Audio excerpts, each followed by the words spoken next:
I first want to start off by saying we don't haze. I can say that honestly and sincerely that we as a chapter do not haze. I think it does have a lot of negative impacts. When I first joined, they actually had just gotten in trouble for hazing, and so they were dealing with all the sanctions from the general fraternity as well as our school at the time. So I kind of joined in at the time when they were dealing with all of that, and I felt the negative impacts from that. They got in trouble with causing people to drink and all of that. Tried lying about it, so I've heard, and they have moved, or we have moved past that at this point. Since I'm now an active brother, obviously I've chosen to stay with the fraternity, but some of the things kind of bringing wood into the whole hazing thing. I really want to start off by saying like the M&M method, basically, like the misstep versus mistakes.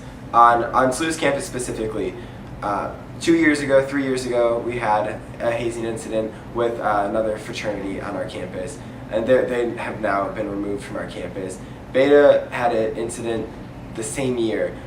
We hadn't gotten in trouble before, so we were allowed to stay. We had a lot of sanctions, we dealt with those, and we're still dealing with them, the consequences today actually. When during rush, people will ask, oh, do you haze? And we have to say, no, we don't haze.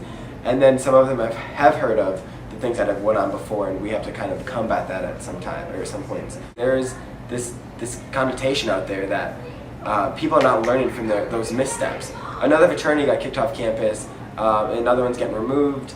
I think Beta has learned, and we are not going to make a mistake of hazing at all anymore for at least our chapter, and I hope that all of you other brothers watching this can learn from those as well.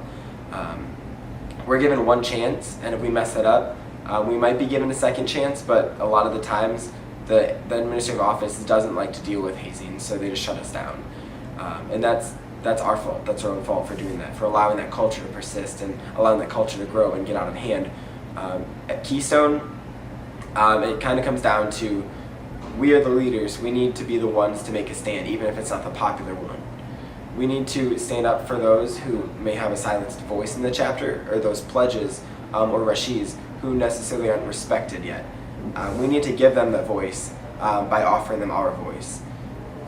That's all I can really think about. So I want to encourage you, fellow Beta brothers, to speak up, Beta, and to share your story about hazing, how it affects you. Make the voices be heard that are silenced.